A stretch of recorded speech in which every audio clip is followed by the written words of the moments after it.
Fala pessoal, sejam bem-vindos a mais um episódio do BRM Newscast, seu podcast diário que compila as principais notícias dos mercados regionais. Eu sou o Pedro Bonato e hoje eu estou aqui com o Matheus Venturim. Fala pessoal, aqui é o Matheus.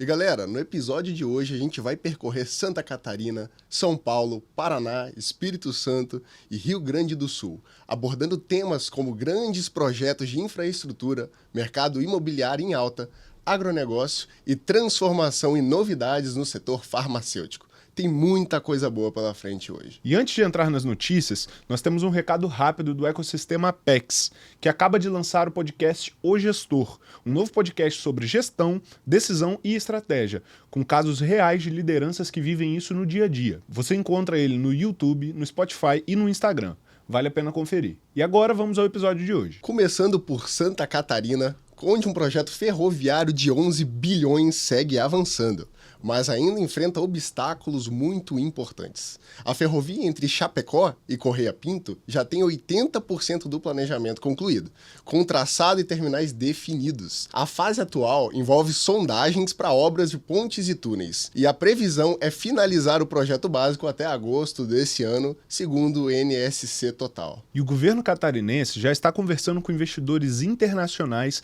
interessados em assumir a concessão, que deve incluir tanto a construção quanto a operação. O problema é que ainda não há data para o início das obras. Falta definir a modelagem financeira. E tem mais. O acesso às áreas de sondagem é difícil, e o projeto depende da Malha Sul, uma ferrovia que liga o Rio Grande do Sul a São Paulo e que está sem operação nesse momento. A integração desse trecho é considerada essencial para viabilizar o novo projeto. Sem ela, o investimento perde toda a eficiência. O governo, ele alerta que sem essa ferrovia, Santa Catarina corre o risco de estagnação logística nos próximos anos, o que impacta diretamente no agronegócio do estado. E ainda em Santa Catarina, uma novidade no setor da biotecnologia. A JBS inaugurou em Florianópolis o JBS Biotech, um centro de pesquisa focado no desenvolvimento de proteínas funcionais e alternativas. O investimento foi de cerca de 60 milhões de dólares, em um complexo com mais de 4 mil metros quadrados e 20 laboratórios especializados, conforme o NSC Total. O objetivo é atuar em saúde animal, nutrição de precisão e inovação em proteínas, da pesquisa básica até a validação industrial. A empresa não confirmou a produção de carne cultivada, mas admite que essa possibilidade está dentro do escopo.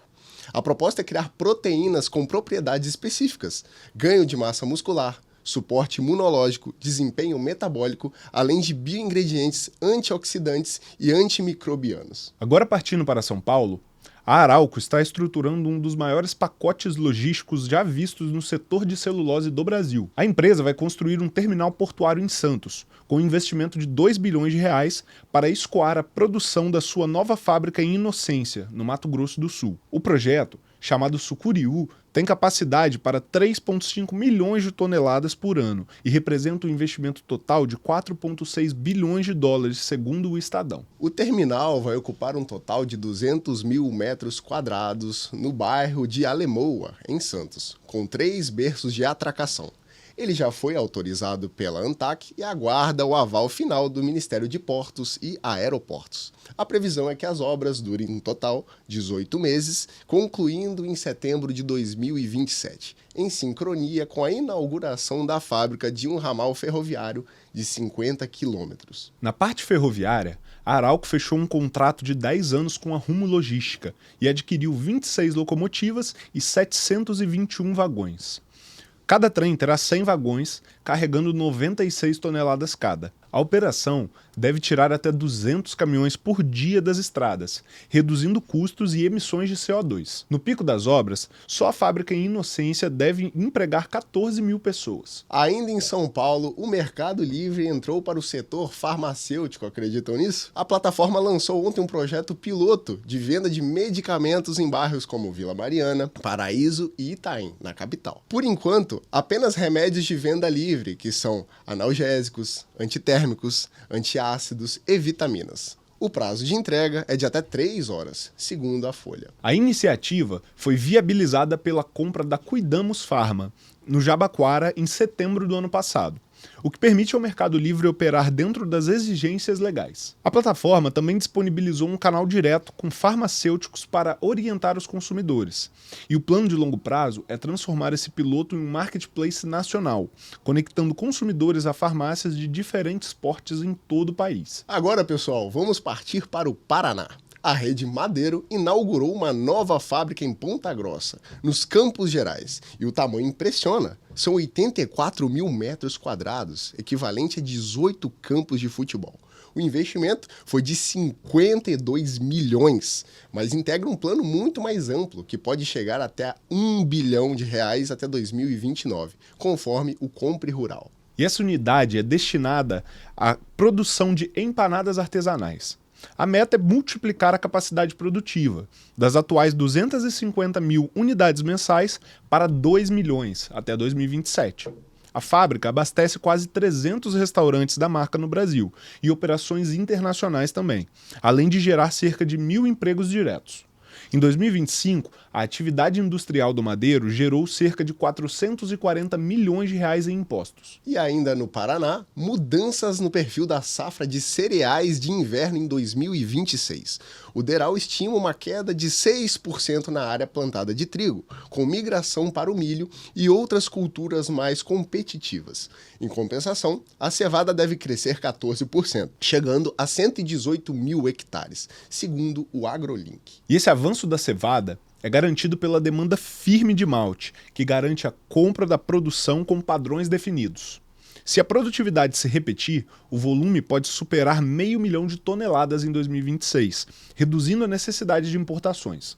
A aveia preta deve crescer 7% e a aveia branca 3%, reforçando a diversificação das lavouras paranaenses. Chegando agora ao Espírito Santo, temos uma notícia que pode interessar bastante a quem acompanha o mercado imobiliário capixaba. A Grande Vitória atingiu em janeiro de 2026 o maior volume de obras de construção desde 2015. São 18,9 mil unidades em execução, segundo o censo imobiliário do Sinduscom, Espírito Santo. Em 2020, era um pouco mais de 10 mil, ou seja, um crescimento de quase 90% em apenas 6 anos. E o que chama mais atenção nesse momento é a taxa Selic a 14,75% ao ano, diferente dos 2% em 2020. Mesmo assim, o setor avança, sustentado por uma demanda mais qualificada, especialmente no médio e alto padrão. A valorização também foi forte. Em Vitória, o metro quadrado de apartamento de 2 quartos dobrou, de R$ 7,8 mil para 15,6 mil. Em Vila Velha, foi de 5.200 para 14.300, segundo a coluna Mundo Business. Os especialistas atribuem o crescimento ao pleno emprego, aumento da renda e escassez de oferta em áreas valorizadas. A velocidade de absorção dos lançamentos também aumentou bastante. O cenário consolida a Grande Vitória como sendo um dos mercados imobiliários mais dinâmicos do Brasil. E ainda no Espírito Santo, uma notícia que pode ter um impacto fiscal relevante para o Estado. Um estudo do Instituto Jones dos Santos Neves reacendeu a discussão sobre ampliar a abrangência da Sudene para todos os municípios capixabas. Hoje, apenas 31 cidades do Norte e do Noroeste têm acesso aos benefícios, entre eles a redução de 75% no imposto de renda para empresas, conforme a Gazeta. O estudo mostra que, desde 2007, esses municípios cresceram mais do que o restante do estado.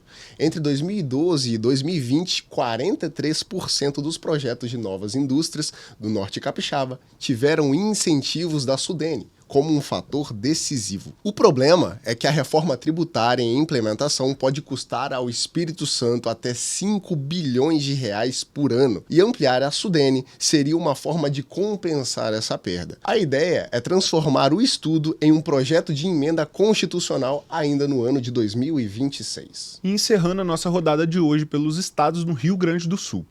O estado fechou 2025 com um crescimento de 0,9% do PIB, totalizando 753 bilhões de reais, segundo o Departamento de Economia e Estatística. O vilão foi a estiagem. A agropecuária recuou 6,8%, com a soja caindo 25,2%, e o Brasil registrou 2,3% no mesmo período, segundo a Zero Hora. Indústria e serviços sustentaram o resultado, ambos crescendo 1,7%. Na indústria, o destaque foi a transformação, que teve uma alta de 3,1%. Nos serviços, intermediação financeira e transportes puxaram o nosso desempenho. O quarto trimestre trouxe algum alívio. A agropecuária cresceu 23,4% em relação ao mesmo período do ano de 2024, com uva, arroz, fumo e milho puxando a recuperação. Ainda no Rio Grande do Sul, o governador gaúcho confirmou a adesão ao plano do Ministério da Fazenda de subvencionar o diesel importado em R$ 1,2 por litro, com divisão de custos entre a União e os estados. A medida tem duração de 2 meses e um impacto estimado de 3,2 bilhões de reais ao país, segundo o Jornal do Comércio. Para o Rio Grande do Sul, o desembolso será de cerca de 96,6 milhões de reais no período. A secretária da Fazenda Gaúcha, Priscila Santana, explicou que a adesão não é obrigatória, mas ela irá evitar distorções na distribuição de combustível entre as regiões. A expectativa do governo federal é de que todos os estados participem até o fim desta semana. E assim nós vamos chegando ao final de mais um episódio do BRM News. Se você gostou desse episódio, compartilhe com seus amigos e não deixe de nos seguir em nossas outras redes. Nós estamos disponíveis no YouTube, no Instagram e no Spotify. Obrigado pela sua audiência e até amanhã. Até amanhã, pessoal.